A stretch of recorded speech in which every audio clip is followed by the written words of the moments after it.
សូមអបអរសាទរដល់កូនចៅដែលកើតឆ្នាំជូតឆ្នាំជូតក៏ជាកំពូលឆ្នាំដែលរិស័យឡើងចាប់ពីថ្ងៃ12ខែមករាឆ្នាំ2026នេះតទៅដែរអញ្ចឹងអ្នកដែលកើតឆ្នាំជូតអបអរសាទរណាលេខសំណាងលេខ226ពណ៌សំណាងពណ៌ខៀវអ្នកដែលកើតឆ្នាំជូតលេខសំណាងលេខ226ពណ៌សំណាងពណ៌ខៀវរិស័យឡើងខ្លាំងណាស់ពីខែ12នេះពីថ្ងៃ12ខែ1នេះទៅរិស័យឡើងខ្លាំងឆ្នាំជូតដល់បងប្អូនកូនមួយពេលដែលលឺរិស័យឡើងខ្ញុំរំភើបញាប់ញ័រជាងបងប្អូនដែលអ្នកកើតឆ្នាំជូតទៀតព្រោះថាប្រហែលឆ្នាំចុងក្រោយនេះអ្នកកើតឆ្នាំជូតរិស័យធ្លាក់ខ្លាំងមែនទែនណាបាទអ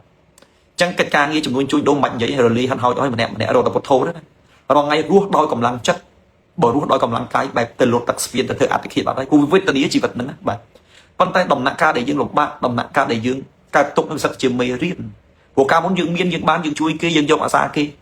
យើងលះបង់ដើម្បីគេដល់ពេលដែលយើងកំពុងតែលំបាកកំពុងតែវេទនាសួរថាតើមានបុគ្គលណាគេមកជួយយើងទេបាទអ្នកកើតឆ្នាំជូតដល់បងប្អូនណាក្បាលមួយទូលផែនដីបាទក្បាលមួយទូលផែនដីតែឯងមានរឿងគិតម្នាក់ឯងដោះស្រាយម្នាក់ឯងលំបាកម្នាក់ឯងវេទនាម្នាក់ឯងកើតទុក្ខម្នាក់ឯងរឹងមាំពេកបាទរឹងមាំពេកទៅចិត្តឈួតឯម្នាក់អ្នកកើតឆ្នាំជូតណាបាទពិបាកណាស់វេទនាណាស់មានអ្នកណាគេមកជួយយើងអត់មានទេប៉ុន្តែបើគេកាត់ទុកយើងជួយគេគ្រប់គ្នាអ្នកកើតឆ្នាំជូតស្រឡាញ់បងប្អូនស្រឡាញ់កូនក្មួយយកអាសាមិត្តភក្តិអ្នកដទៃប៉ុន្តែដល់ពេលយើងពិបាកយើងវេទនាសួរថាតើមានបុគ្គលណាដែលគេមើលឃើញពីតម្លៃនៅក្នុងការលះបង់របស់យើងទេចម្លើយឆ្លើយថាអត់ទេណាកុំសង្ឃឹមដួលណាងើបនងទៅណាដូចខ្ញុំតែងតែនិយាយចឹងណាបើដើរដួលព្រុសកុំច្រឡឹងឆ្វេងច្រឡឹងស្ដាំមកគ្មានណាគេមកជួយលើកទេល្មៀលទៅរកកន្លែងសមត្ថភាពទៅចាំមានកម្លាំងងើបខ្លួនឯងទៅណាគ្មានណាគេមកជួយលើកជាងទេហើយបើយើងពិបាកក៏គ្មានណាមកជួយយើងដែរអាអ្នកកើតឆ្នាំជូតជីវិតវាបែបហ្នឹងប៉ុន្តែបើគេមានទុកជួយគេគ្រប់គ្នាពិបាកណាស់វេទនាណាស់បាទ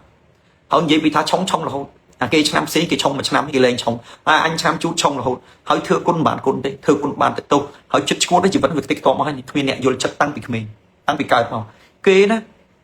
គេងងក់ម៉ែគេលួងអញងងក់ម៉ែអញជេរអញថែមឈឺចាក់ណាបាទមកដល់មានប្តីមិនស្រឡាញ់ទៀតមិនយល់ចិត្តទៀតរឹងមាំរងឲ្យស្រីប្រុសក៏ប្រុសអាអ្នកកើតឆ្នាំជូតវិញចឹងបាទអញ្ចឹងចាំក្នុងអវរាចាំក្នុងដើមទ្រូងថាអញឆ្នាំជូតគ្មានអញយល់ចិត្តអញទេបាទឥឡូវនេះឆ្នាំជូតវាឆុង 100% ហើយនេះបានបរិស័យឡើងទៀតដោយសារតែឆ្នាំជូតនឹងវាយោងពប៉ែវាមានឥទ្ធិពលពិសេសគ្រាន់តែពប៉ែចូលមកភ្លឹបយោងជូតយោងមមីឲ្យឡើងខ្ពស់កប់ពពើអញ្ចឹងពាក់កណ្ដាលខែ12នេះទៅពីថ្ងៃ12ខែ1នឹងទៅឆ្នាំជូតឃើញពន្លឺឃើញរស្មីរិស័យឡើងហើយបាទប៉ុន្តែអ្នកដែលកើតឆ្នាំជូតនឹងបងប្អូនកូនក្មួយត្រូវកាត់ឆុងចេញបាទព្រោះយើងឆុង 100% មែនណាប៉ុន្តែគ្រោះក្នុងលៀបនឹងគ្រោះយើងឆុងលៀបបើយើងបានកាត់ឆុងចេញអ្នកដែលកើតឆ្នាំជូតខ្លាយទៅជាកំពូលឆ្នាំដែលមានដាច់គេដែលសំណាក់ដាច់គេនៅក្នុងឆ្នាំ2026អញ្ចឹងនៅក្នុងឆ្នាំ2026នេះអ្នកដែលកើតឆ្នាំជូតនឹងផ្ទុះលៀបបើសិនជាយើងបានកាត់ឆុងត្រឹមត្រូវអត់មានខ្វល់ថាអូអញកើតឆ្នាំជូតត្រូវឆុង 100% អត់ខ្វល់បើបានកាត់ឆុងហើយគឺផ្ទុះលៀបហើយប៉ុន្តែត្រូវ make sure ថាប្រកាសថាតើអញកាត់ឆុងត្រូវឬអត់ហើយមិនបាច់មកខ្វល់មួយលោកគ្រូមហាជុំនិយាយត្រូវវិនិច្ឆ័យខ្លួនឯងទៅបើកាត់ឆុងហើ